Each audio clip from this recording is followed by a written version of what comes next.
Drama serial एक और पाकीज़ा की कहानी बहुत ही ज़्यादा इंटरेस्टिंग है और मुआशरे की हकीकत की अक्कासी भी कर रही है। बहुत सारे लड़के और लड़कियों की वीडियो वायरल होने की वजह से वो अपनी ज़िंदगी बर्बाद कर बैठते हैं। वही कुछ हुआ पाकीज़ा और फराज के साथ। पाकीज़ा और फराज की वीडियो वायरल हो गई और ये जब सबको पता चली, ये बात जब मुआशरे में फैली, तो उनके बाप और माँ ने रातों रात ही पाकीज़ा का फराज से निकाह पढ़वा दिया। बहुत ही इंटरेस्टिंग और बहुत ही अच्छा ड्रामा है, बहुत ही मुख्तलिफ स्टोरी है इस ड्रामे की। तो फिर होता कुछ यूँ है कि फराज चाहता है कि अब पाकीज़ा दुनिया वालों का सामना करने सीख जाए, क्योंकि पाकीज़ा खुद को एक कमरे में बंद रखती है। फराज चाहता है कि वो अब मुआशरे का सामना करे। फराज उसे बाहर खाना खिलाना अपने साथ लेकर आता है, कहता है कि तुम अब मास्क उतार दो, अब तुम मुआशरे का सामना करना सीखो, कब तक हम यूं ही भागते फिरेंगे, अब लोगों को फेस करना है हमें।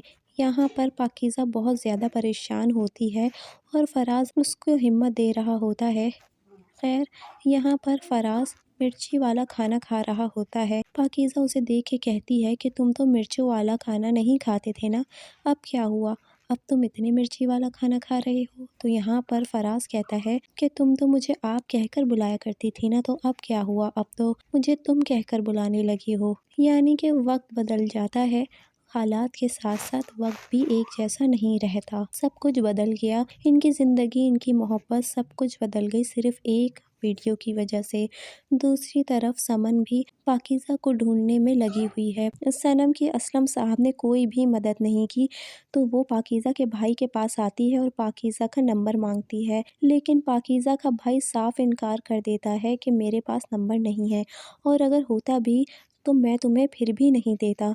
समन उससे बहुत बोलती है कि तुम मुझसे नंबर दे दो, उसके बाद मैं तुम्हें कभी अपनी शक्ल नहीं दिखाऊंगी। लेकिन असगर कहता है कि नंबर होता तब भी मैं तुम्हें नहीं देता, चले जाओ तुम यहाँ से। लेकिन हकीकत तो ये है कि मेरे पास नंबर है ही नहीं। सनम के बहुत ज़्यादा बोलने पर भी असगर उसे मना कर देता है, क्योंकि वाकई असगर के पास तो पाकीज़ा का नंबर होता ही नहीं है। असगर कहता है कि उसने हमारे साथ बहुत ही बुरा किया और जाते जाते मैंने तो उसका फ़ोन भी कदमों तले कुचल दिया। उसने जो हरकत की है वो माफ़ी के काबिल नहीं है। वो जहाँ है उसे वहीं रहने दो, कोई ज़रूरत नहीं है उसका पीछा करने की। समन बहुत ज़्यादा परेशान हो जाती है और घर वालों की बातें सुनकर हैरान हो जाती है और कहती है कि आपको पता नहीं है कि उसके साथ हादसा हुआ है।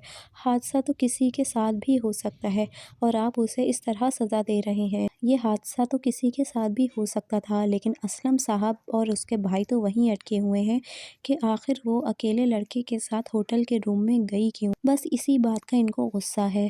लेकिन खैर, अभी तक तो असगर को कुछ भी समझ में नहीं आ रही, क्योंकि जिस पर बीतती है समझ तो उसे ही आती है। वक्त पाकीज़ा को मजबूत कर देगा और उसके साथ तो फराज भी खड़ा है, जो उसे कदम कदम पर हौसला दे रहा है और उसका साथ देता रहा है। फराज और समन उसकी ढाल बनेंगे। जब सनम उसे ढूंढ कर निकालेगी तो पाकीज़ा मजबूत पे मजबूत होती चली जाएगी और दुनिया का मुकाबला भी करेगी। दूसरी तरफ फराज भी उससे जो है सच्ची मोहब्बत करता है, क्योंकि आदमी तो खुद गुनाह कर सकता है, लेकिन औरत के किरदार पे बात आए तो कभी भी माफ़ नहीं कर सकता। लेकिन यहाँ पर फराज को पाकीज़ा का साथ देते हुए दिखाया गया है। पाकीज़ा के साथ जो भी हुआ है उसे इस बात का बिल्कुल भी फ़र्क नहीं पड़ता और वो उसके शाना बशाना उसके साथ कदम मिला के चलना चाहता है। खैर, फराज का कैरेक्टर बहुत ही ज़्यादा इंटरेस्टिंग और अच्छा दिखाया है, जो कि अपनी बीवी को हिम्मत भी दे रहा है और उसे प्रोटेक्ट भी कर रहा है। कहता है कि जब मैं तुम्हें कबूल कर रहा हूँ सब जान के, तो तुम माशरे से क्यों डर रही हो। माशरे का सामना करना सीखो, हम मियाँ बीवी हैं, हमारे पास असल निकाहनामा है, तुम्हें डरने की बिल्कुल भी ज़रूरत नहीं है। फराज चाहता है कि पाकीज़ा जो भी कुछ हुआ वो बात अपने दिल से निकाल के अब माशरे का सामना करना सीखे, और दूसरी तरफ सनम भी अब पाकीज़ा को ढूंढ निकालने के लिए एड़ी चोटी का जोर लगाएगी और पाकीज़ा को इंसाफ दिलाएगी। दोस्तों, वीडियो पसंद आई है तो मेरे दोस्तों सब्सक्राइब ज़रूर कर लें।